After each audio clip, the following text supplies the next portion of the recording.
Why would the AT&T, you guys know what the letters stand for? No? Yeah, American Telephone and Telegraph. Good, right? So telegraph is basically what? It's like Morse code, right? So we're talking about, on and off messages. So would you say that telegraph wires are kind of digital? Either it's an on or it's an off, right? Pretty simple, pulses, if you will, traveling down the wire. What was an advantage of Morse code? Well, you could go miles and miles and miles without needing to transform. It didn't require a lot of power, right? So we look at like doing long distance back in the 30s or 40s or something like that. They're trying to figure out how to wire from Los Angeles to New York and figure out what kind of like system. And they were very interested in how could you digitize someone's voice? How could we turn a human's voice into pulses? So they did a lot of science, and by the 40s they started kind of coming out with this. And we'll talk about one of the scientists who worked in it, some of the stuff that kind of came into it. So there's two steps to the process for PCM. Again, PCM, the reason I only even mention it is that there is another way of doing digital audio. Don't really want to focus on it, but anybody heard of a super audio CD? No one?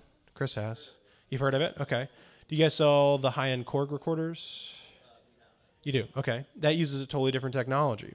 It's called DSD.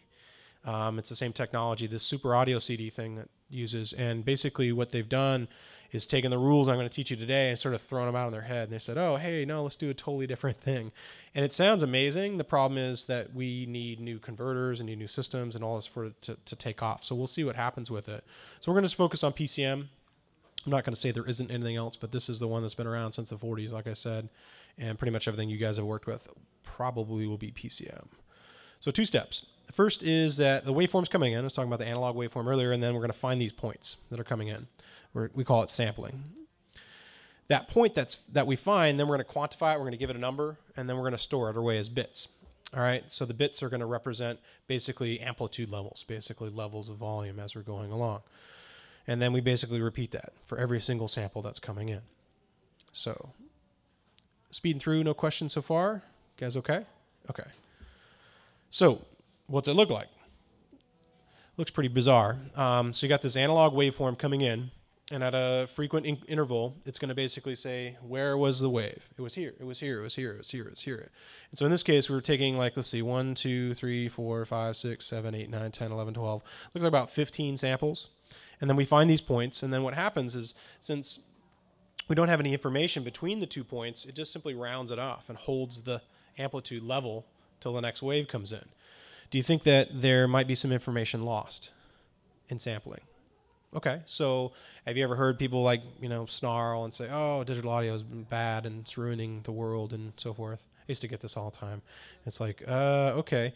Well, it kind of depends on maybe what rate of samples we're doing. Would that affect the quality here? Or maybe how much we're rounding. Yeah, there's a lot of technology that goes into actually that. And it depends on your frequencies that you're using and the bit resolution. So that's where we're going to go from here. All right, so a sample rate. Sample's a point.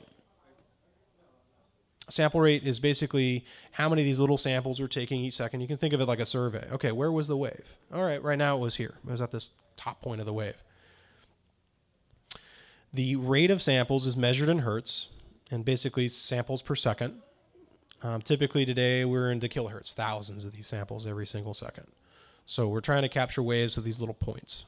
Everybody good on sample? Okay.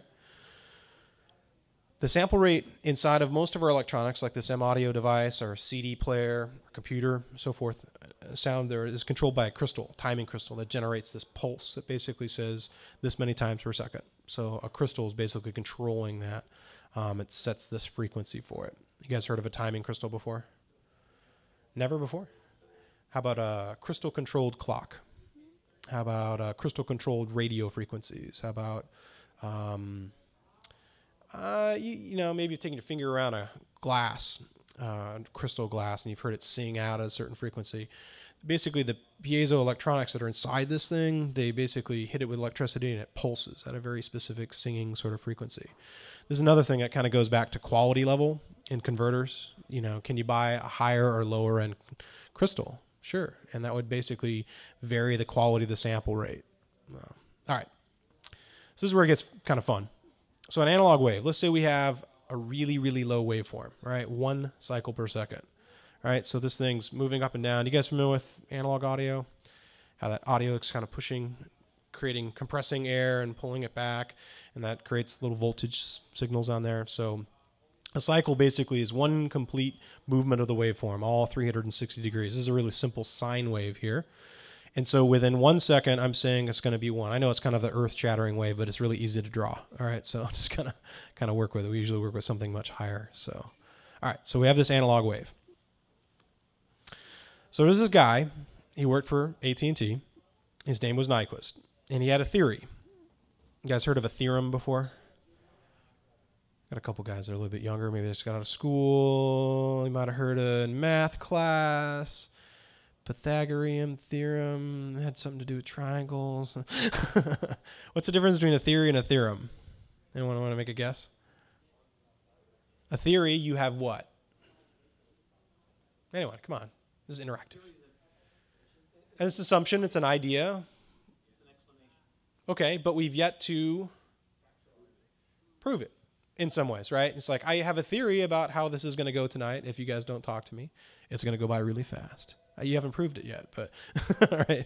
A theorem would be if I can mathematically prove it by how many interruptions we have or whatever. Anyway, so basically, Pythagorean theorem, it's been proved consistent mathematically, and so this has proved mathematically consistent sampling. What Nyquist said is the sampling rate must be at least 2 times the highest audio frequency. Got to have at least 2 samples per cycle, which I think should make sense. The way I kind of explain sampling, kind of briefly, is let's imagine that you're going to take, here, I'll move up a little bit. I don't know, maybe I'm going to move a little, let me just move my arm, okay? So I'm going to move my arm up and down, okay? So let's say within 1 second, I move my arm up and down once a second.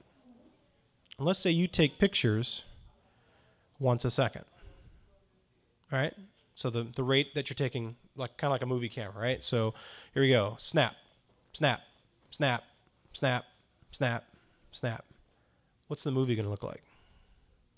It's going to be my arm down, maybe some slight variations down there. Well, what happened to all this stuff? You didn't take enough pictures, right? If I move my arm from down to up to down within 1 second, like complete movement like that, what's the minimum number of pictures you need to take in order just to get the idea that my arm moved? 2, right? Kind of following his theorem, right? That makes sense? That's going to be a weird looking movie, right? So it'll be snap, snap, snap, snap, snap, snap, snap. And what would my movie look like? It just simply flop between the 2, right? What about everything in between? Well, we'd need a higher rate of frames, right? We'd have to sample even more. That makes sense? All right. I mean, does it show how my arm moved? It moved, but did he move it like this? How did he move it, between the 2, right? It could be varied in between, right? So a higher rate is going to give a more accuracy of the actual movement.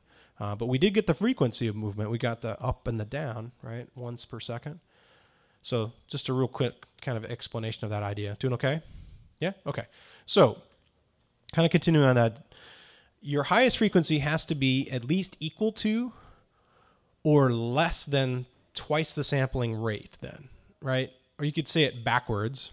What I'm saying here is if my frequency was 1, then I have to have at least a sample rate of 2, right? Does that make sense? Or if my sample rate, if I were to divide it by 2, that's the highest frequency I can get. If I were to be moving my arm up and down 3 times a second and I simply take 1 picture per second, it's just not going to work, right? Even 2 pictures per second. What if I jump up and down in the air? Let's say I jump up and down in the air 3 times within 1 second. Let's say I can do that. All right. How many minimum number of pictures would you need to take? 3 times in a second. 6. Does that make sense? Down, up, down, up, down, up. All right. What if you can only shoot 4? What are you going to get? You're going to get something in between. You're going to get something weird, right? You're going to get like, okay, he's part way up, and then he's up, and then he's up, and you're not going to get something. You're going to more likely get 2 jumps or some other kind of weird thing in between. We call it an alias. We're going to talk about that. We're going to get the wrong answer. If you had shot 12, yeah, that'd be even better resolution, or 24 or whatever, right? But at minimum, these numbers make sense.